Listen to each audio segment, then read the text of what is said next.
Former President Donald Trump's Save America Leadership PAC continues to raise huge amounts of money, ostensibly to support GOP midterm candidates. You're not going to be surprised, however, that little of that actually seems to be going to that purpose, but instead to some very interesting things. And by interesting, I mean things that are completely unrelated to political spending, things that they actually should not be spending money on. So now, on Tuesday, super PACs and party committees had to disclose their August finance information, which includes expenditures, right? So now, here's some of the stuff that they had found. According to Washington Post reporter Isaac Stanley Becker, Trump's PAC had actually reported spending about $18,000 on strategy consulting on one particular place. This is Herve Pierre, registered to a Fifth Avenue address in New York City. That was one of the things that had stood out. $18,000 for strategic consulting. Interesting. Now, look, that's in addition to a $60,000 payment paid in 4 installments between April 7th and June 24th to that same person for strategy consulting. Interesting. So now, who's Herve Pierre? Well, you're going to find out that it's not a political strategist, but a fashion designer. Oops. So, yeah, you have $78,000 going to a fashion designer for strategic consulting. What in the world? How is that strategic consulting? Okay. I mean, at this point, what's to prevent them from going to a hairstylist, and paying them with PAC money and then saying, oh, don't worry, they were just consulting me. We're having a strategy consulting session while I was also getting my hair done. Hey, I went to a bar and, I bought like, a couple grand worth of drinks, for me and my buddies. But we were having a strategy consulting session with the bartender. That's what it was. Strategic consulting, everybody. Yeah, that bartender has some really, really good political strategies. Let me tell you what. No, this is ridiculous. The Post noted that the Federal Election Commission does not allow candidate committees, which are formed to raise money for a specific candidate, to spend money on personal items, including clothing. But honestly, who's going to support that? Enforce that. I mean, the FEC is currently a mess. We're not winning with the FEC, okay? Half of them are Republicans that want absolutely no limits to when it comes to bribing politicians or what they spend money on. They don't care. They don't want any limits on money in politics at all. And by the way, this isn't to let Democrats off the hook as well. Democrats, corporate Democrats specifically, they also like money in politics. Of course.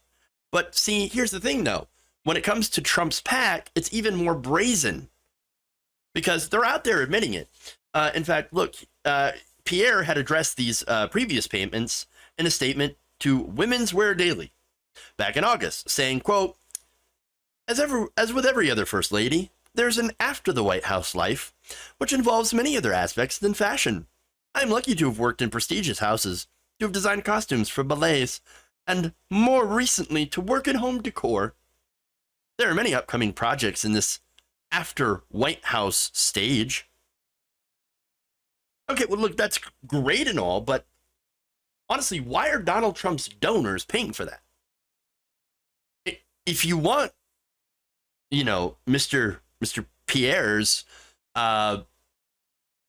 services, let's just say that, whatever, okay, pay for it yourself. Why are you getting Donald Trump's donors to pay for it? MAGA guys, if you're watching, and I know you are you okay with this? Did you send your hard-earned money to Donald Trump, to this PAC, in order to help pro-Trump candidates win so you can make America great again, right?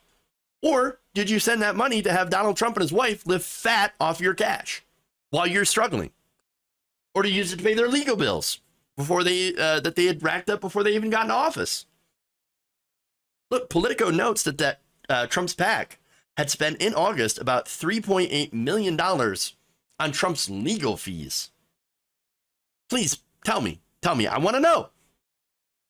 I'm asking you, either you're pissed off because he's screwing you over, or you know about it and you're fine with it. Oh, yes, please take advantage of me, Daddy Trump. Go ahead and use my Social Security retirement money to pay for Melania's dresses. Are you a sucker or are you not a sucker? What are you? By the way, judging from the amount that this PAC has taken in, at the end of August, they had about $100 million cash on hand. I would say that there's a lot of suckers out there. Look, do you not understand? Honestly, I know, it's fake news. That's all it is. It's fake news. It's fake news. Right. There is one contribution, though, that this PAC has made, and that's $150,000 to a group that worked to defeat Representative Liz Cheney in her GOP primary. Okay, so look, I'm being fair. That's a fact. Okay. Now, I'm going to say that it's probably because Liz Cheney got under his skin and dared to call out some of the stuff that he had done. I think that affected him, hurt his little ego. But when it comes to all the other Republican candidates, there's a slate of Republicans that could probably use that money. Dr. Oz, I did a story on him yesterday. Oh, he's struggling, man. He is struggling, begging supporters for cash. Boy, he could use a little bit of a bailout, but it's not going to happen. When it comes to the Trump's PAC, it looks at the other Republicans, screw them. No. This money is mine. I'm going to find a way to try to get that money to be spent on me or my businesses, so it's going to go in my pocket. I don't care about the law. I don't care about any of that. No. Look, do you get it? Do you get it, MAGA? Maybe you don't. Maybe, as long as Trump hates who you hate, maybe you'll just keep letting him take advantage of you. And you know what that makes you? Beta male.